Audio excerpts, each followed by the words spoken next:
प्रदेश 2 सरकारक महत्वाकांक्षी आयोजना मधेश स्वास्थ्य विज्ञान प्रतिष्ठान जनकपुर धाम में संचालन में अन्य कोविड विशेष अस्पताल में कोरोना बीमार सबके उपचार शुरू भेल अछि। कोविड आ पोस्ट कोविड दुनू बीमार के उपचार भ रहल अस्पताल में सब सुविधा रहल दावी प्रतिष्ठान केलक अछि। एक रिपोर्ट।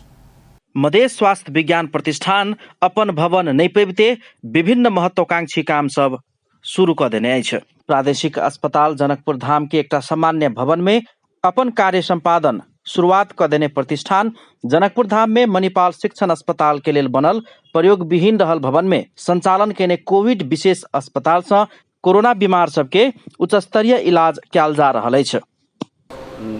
जना 18-19 जना बिरामी हामीसँग भर्ना भइसक्नु भएको छ, डिस्चार्ज पनि भइसक्नु भएको छ र एकदम सिरियस भन्दा सिरियस बिरामीहरू पनि ठीक भएको छ। कसैको कोभिड टेस्ट नेगेटिभ आएपछि अन्त अस्पतालमा पनि सारेका छौँ।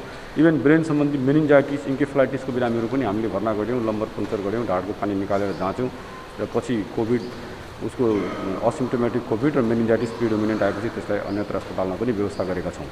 कोभिडको सिम्टम नभएर अन्य सिम्टमहरू आएपछि त्यसलाई हामीले सारेको पनि छौँ र त्यस्ता बिरामीहरू अहिले रेफर गरिएको छैन। एउटा अहिलेसम्म मोर्टालिटी हामीसँग भएको छ र त्यो पनि 10 दिन प्राइभेट हस्पिटलमा बसेर 10औं दिनको राति हामी कहाँ आइपुगेको थियो र हामी कहाँ आएको 24 घण्टा नबित्दै बिरामी बितेको म जानकारी गराउन चाहन्छौँ।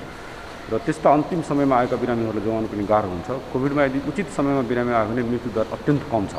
त्यही भएर म जनतालाई यो सन्देश दिन चाहन्छु कि तपाईँहरूलाई अक्सिजनको कमी हुने बित्तिकै, सास दम फुल्ने बित्तिकै हामीलाई सम्पर्क राख्नुहोस्।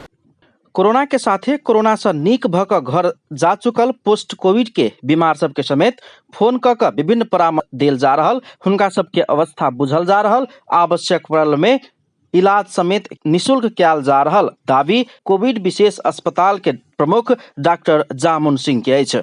एखन धरि करीब 2 दर्जन से बेसी बीमार सब मध्य गंभीर प्रकृति के बीमार सबके समेत नीक क घर पठाओल गेल आ रेफर कर के अवस्था नहीं आयल सफल उपचार कयल गेल ओ धारणा रखे छथि। एखन धरि 2 गोटे के मृत्यु भेल में हुनका सब में कोरोना वायरस के संक्रमण पुष्टि नहीं भेल। एक गोटे हृदय के बीमार रहल आ दोसर गोटे मधुमेह के रोगी रहल पाओल गेल छल। अस्पताल प्रशासन अस्पताल 2 महीना के कम समय में शीघ्र फास्ट ट्रैक में संचालन में आयल आ सेवा प्रदान के काज शुरू कर चुकला से किछ बाकी रहल कमी कमजोरी सब समेत जल्दीए समाधान कयल जेबाक अस्पताल प्रशासन के दावी कर रहल अछि। संक्रमित भ इलाज कराबऽ आयल बीमार सबक परिवारजन इलाज से अपना सब संतुष्ट रहल प्रतिक्रिया दै छथि। सरकारी के हिसाब से नर्सिंग होम से अच्छा हमरा सबके सहयोग भेटल। बिरामी तऽ सीरियसे रहे, अब धीरे धीरे सुधार भ रहल है आ एतय के व्यवस्था से संतुष्ट छी। पूरा नॉर्मल भ गेल है। डॉक्टरो साहब भेटलिए तो वो कहलकै से बोलू पूरा ठीक है, बोलू कल से बहुत सुधार है। तकर बाद में नर्स टाइम पर अबे सिस्टर चेक करे ला सब चीज़ बढ़िया बुझाए, पूरा साफ सफाई के पूरा साथ है, सब चीज़ सेफ्टी से है। 2077 कार्तिक 25 गते प्रदेश सरकार के मंत्री परिषद से निर्णय भ स्थापना भेल आ राजपत्र में उल्लेख भेल मधेश स्वास्थ्य विज्ञान प्रतिष्ठान में 2077 माघ 18 गते उपकुलपति सहितक पदाधिकारी सब नियुक्त कयल गेल छल। प्रतिष्ठान के उपकुलपति डॉक्टर राम केवल शाह के अनुसार एकदम छोट समय में अपन कार्यालय भवन नहीं बनते प्रतिष्ठित एक के कोविड विशेष अस्पताल के निर्माण आ 4टा विषय में अध्यापन के स्वीकृति बनाई मधेश स्वास्थ्य विज्ञान प्रतिष्ठान के लेल एकटा नम्हर उपलब्धि अछि। इसमें हामीले आईसीयू, सीसीयू, एचडीयू देखि लिएर साधारण बिरामी डायलिसिस र सामान्य अपरेशन को पनि व्यवस्था गरेका छौं।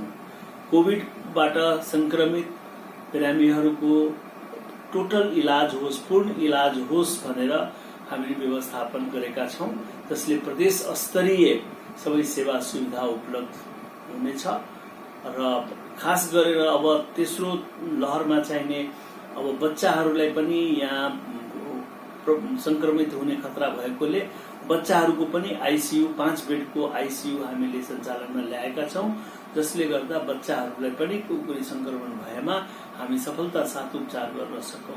भनाइको मतलब अब यहाँबाट चाहिने एम्बुलेन्स सर्भिस देखि लिएर अपरेशन सर्भिस देखि लिएर डायलिसिस देखि लिएर आईसीयू सर्भिस देखि लिएर एचडीयू सर्भिस कोभिडसँग रिलेटेड सबै सेवाहरू दिनुको साथै कोभिडबाट निको भएका बिरामीहरूको लागि पनि हामी पोस्ट कोभिड क्लिनिक सञ्चालनमा ल्याएका छौँ। कोभिड ठिक भए पनि, जस्तै PCR नेगेटिभ भए पनि त्यसबाट पछि तपाईँको धेरैलाई नसा सम्बन्धी अप्ठ्यारो हुने, शारीरिक कमजोरी हुने, श्वास प्रश्वासको अप्ठ्यारो हुने, यो जम्मै कुराको इलाज र परामर्शको लागि पनि हामी व्यवस्था गरेका छौँ। प्रदेश 2 के सामाजिक विकास मंत्री नवल किशोर शाह प्रतिष्ठान के प्रदेश 2 के महत्वाकांक्षी आयोजना कहित एकरा द्रुत गति में अगाडि बढ़ा रहल छथि। 2077 फागुन 5 में प्रादेशिक अस्पताल के एक पुरान भवन में कार्यालय संचालन में लाइव का काम शुरू करने प्रतिष्ठान 2078 अखाड़ 3 में कोविड विशेष अस्पताल शुभारंभ कर सफल भेल। BSc nursing, BN nursing, BPH public health आ BMLT विषय में अध्यापन के स्वीकृति समेत एक बेर पाबि चुकल अछि।